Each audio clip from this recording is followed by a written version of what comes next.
Speed 100 शब्द प्रति minute. Ready, start.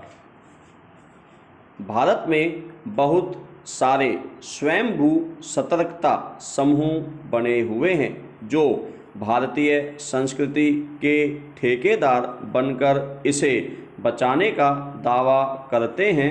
विराम, वे पाश्चात्य संस्कृति का विरोध करते हैं और भारत में मौजूद डांस बार व पबों को निशाना बनाते हैं। विराम, इनको इसके लिए कई बार कुछ राजनीतिक दलों का समर्थन प्राप्त होता है। विराम, भारत एक विविधताओं से भरा हुआ देश है जहां यहाँ के लोग भिन्न भिन्न भाषा, संस्कृति, कला, भूगोल आदि को सहेज कर रखते हैं। विराम, हम अपनी विविधता पर गर्व करते हैं। विराम, यहाँ साथ साथ यह कहना भी समीचीन होगा कि हमारे देश में बहुत सारे लोग तार्किक सोच से दूर हैं। विराम, तथाकथित नैतिक मूल्यों को बचाने हेतु इन सतर्कता समूहों द्वारा की गई कार्रवाई को मोरल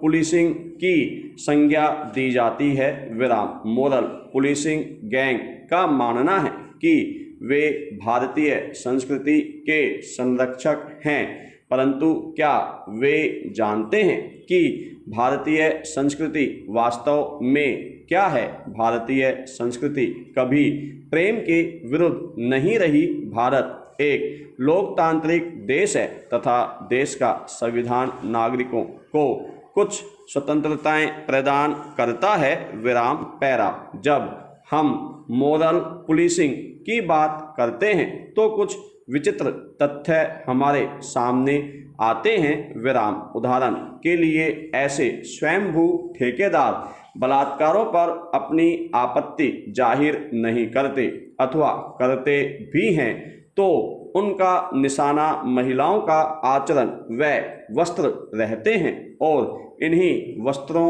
व आचरण को बलात्कार का कारण बताया जाता है। विराम, दूसरी ओर जब दो वयस्क आपसी सहमति से प्रेम करते हैं तो उसको पूरे समाज व संस्कृति पर प्रहार मानकर उसका पुरजोर विरोध किया जाता है। विराम, इसी कारण कई महिलावादी संगठन मोरल पुलिसिंग को संस्कृति व परंपरा की लड़ाई न मानकर इसे महिला सशक्तिकरण के विरुद्ध लड़ाई मानते हैं। विराम, क्योंकि इसका निशाना वास्तव में महिलाएं ही होती हैं। विराम, नैतिकता क्या है तथा कैसे मोरल पुलिसिंग लैंगिक पक्षपाती है? उदाहरण के लिए जब यह कहा जाता है कि शराब पीना लड़कियों के लिए अनैतिक है तो यहाँ लड़कियों के लिए कहना लैंगिक पक्षपात है। विराम, यदि नैतिक मापदंड केवल महिलाओं पर लागू होते हैं तो यह लैंगिक पक्षपात है। विराम, ऐसी विसंगति क्यों?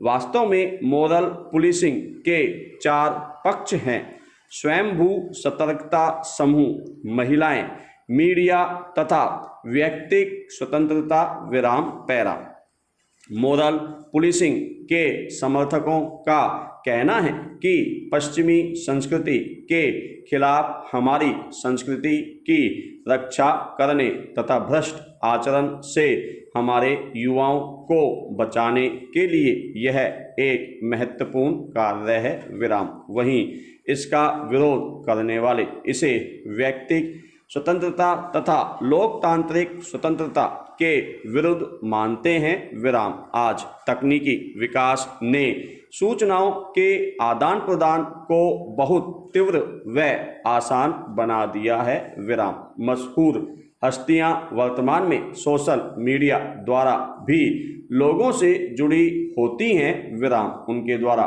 कही गई बातों की सोशल मीडिया में काफ़ी प्रतिक्रिया होती है। विराम, इस संदर्भ में तमिल अभिनेत्री खुशबू का उदाहरण दिया जा सकता है विराम। उन पर तमिल महिलाओं का अपमान करने का आरोप लगा था जब उन्होंने कहा कि शिक्षित व्यक्तियों को अपनी पत्नियों के कुंवारी होने की उम्मीद नहीं करनी चाहिए। इस बात के लिए इस अभिनेत्री के पुतले फूंके गए, अदालत में इसके विरुद्ध मुकदमे दायर किए गए और सार्वजनिक रूप से माफ़ी मांगने के लिए मजबूर किया गया विराम। उसका अपराध यह था कि वह एक ऐसे विषय पर बोलने की हिम्मत करती है जो एक महिला की यौन इच्छा तथा नैतिकता को छूती है विराम पैरा।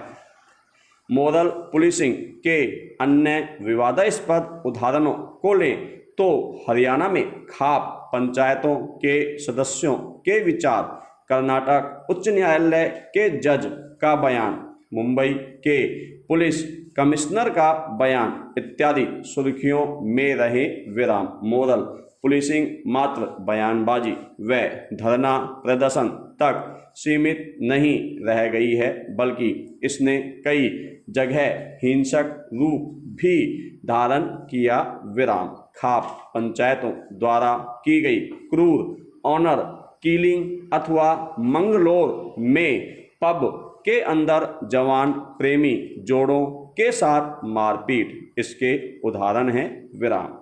भारतीय दंड संहिता में इस प्रकार की हिंसा को रोकने के लिए पर्याप्त कानून है विराम, परंतु एक और प्रकार का उत्पीड़न है जो कि मोरल पुलिसिंग के शिकार को झेलना पड़ता है, वह है कानूनी कार्रवाई विराम। माना कि किसी का कथन किसी विशेष परिस्थिति में अत्यधिक अनुचित, अतार्किक तथा बेहुदा हो सकता है, परंतु क्या यह इतना संगीन है कि इसके विरुद्ध कानूनी कार्रवाई की जाए विराम पैरा।